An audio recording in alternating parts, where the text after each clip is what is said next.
So the Russian losses are significantly larger than what they have experienced in, say, Afghanistan, for example. I'm not sure how they compare in terms of the numbers for World War I or II or Vietnam, but we know that the Russians are suffering a lot more losses than they would what they had recently as of Afghanistan war, or I believe also as their losses during Chechen wars. Um, those numbers are likely larger too than just 50,000. This is only what BBC and Mediazona were able to confirm by looking at pictures of graves or, obituaries online. So the Russian losses are likely larger than this. And we know this based on also US assessments and Western assessments of the Russian losses. I don't remember the number at the top of my head. However, there's a lot of ambiguity in terms of calculating losses when monitoring war.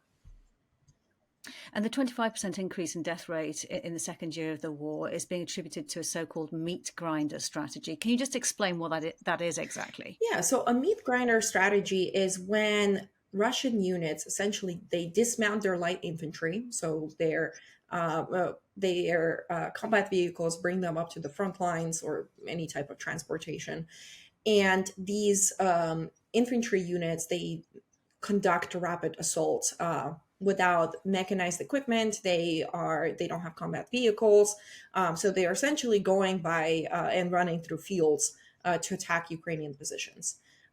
The strategy behind this is that it's not just a one-time assault, right? So they don't just run one time and then that's it. This is so that the overwhelming number of fighters attack at a constant rate to overpower Ukrainian forces, to force Ukrainians in trenches or on the positions on the ground, essentially to be in a under constant pressure, and which is it results in significant losses for Russian forces. We have seen the rates of casualties around Bakhmut, especially for Wagner Group, which was the lead in those human wave assaults around that time, or with prisoner units that were also leading these efforts in 2023. So the idea is to overpower Ukrainian forces with the sheer amount of manpower. This is not great for if you want to retain your manpower because, as I mentioned, it does lead to significant casualties. However, tactical ground gains that these forces can achieve by daily several assaults that they launch can lead to Russians kind of developing this sequence of tactical gains that lead to eventual breakthrough after many months, which is exactly what happened with Wagner. It took them from October to May, which is when they claimed that they started the offensive on Bakhmut, to finally capture the city, and it lost them a lot of forces. And where else have the heaviest losses been using this tactic, and where has it been most effective apart from Bakhmut in terms of territorial gains? And can you just give us an idea of how widely it's being used right now? Yeah, so we have seen similar attacks on Severodonetsk and Lysychansk when that was going on in summer of 2022. The Russians did effectively win those settlements, those cities, and then after that they were unable to advance further, which is why we're seeing that side of the front line pretty dormant, with occasional offensive operations, part of occasional assaults occurring here and there. Now, the Russians have changed their tactics recently. They're experimenting with launching mechanized assaults of platoon or company size. So essentially, they used a couple of armored vehicles or even tanks to try to advance with a smaller number of personnel. We are seeing that had take place mostly in Chasiv Yar direction as well as in the Avdiivka direction. And that is to mixed results. We obviously do see that the Russians are taking losses in their military equipment. So a lot of Ukrainian drone footage shows Ukrainian forces using FPV drones, the first person view drones, to disable some of Russian armored equipment. The degree to which they destroy that equipment is challenging to say from videos, obviously, because destroying a tank, for example, is a very challenging task, especially with a drone or without artillery. So as of now, they've changed their tactics. They are trying and experimenting with different composition of forces. So in the past, we've seen Russian use battalion-sized mechanized assaults, but then since that decreased, and now they've returned to company and platoon-sized mechanized assaults in Donetsk Oblast. And what about the use of prisoners as soldiers? We saw that brought in, as you mentioned, Yevgeny Prigozhin with the Wagner Group, where soldiers were offered, or prisoners were offered, freedom after 6 months of fighting on the front line. How has that been adopted now by the Defense Ministry, and how is it working? Yeah, this is the prisoners have undergone a significant change as well. The prisoner recruitment in the Russian armed forces. So before prisoner recruits were only a Wagner initiative. So the Russian government allowed Wagner to recruit prisoners that went and fought as part of Wagner assault detachments.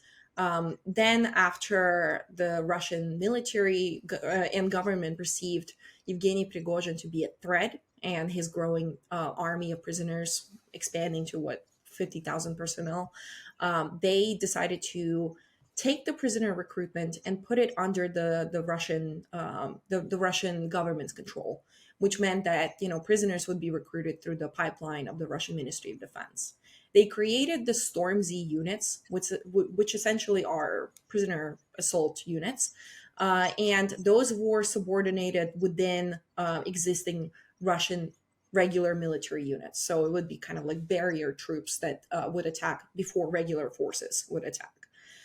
Since then, we have seen some reports that the Russians are now are not offering pardons nearly the same way as they did, meaning that prisoners after 6 months are no longer going home. They're not giving a pardon.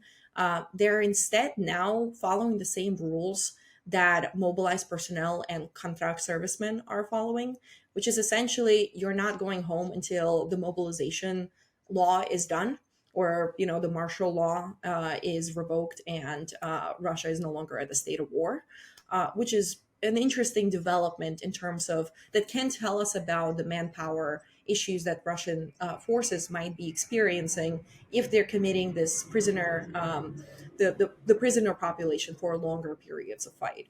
And I think that the new groups of these prisoners are now called Storm V instead of Storm Z, and that has been changed since around August of 2023. So how is the Russian offensive struggling with manpower at the moment?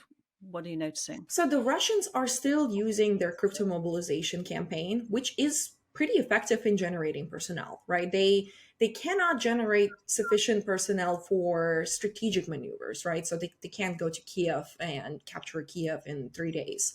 However, they are able to generate sufficient forces to replace and do some tactical level or even sometimes operational level rotations in certain sections of the front line, and they're able to reinforce existing units. This is a notable development because the Russians are able to sustain the tempo that they're currently fighting on. This was not something that we have seen in the summer of 2022. The Russians simply didn't have enough personnel, which is why they launched this large-scale volunteer recruitment campaign in the first place. So in terms of generating forces, sufficient forces to sustain the battle right now, they have plenty of resources.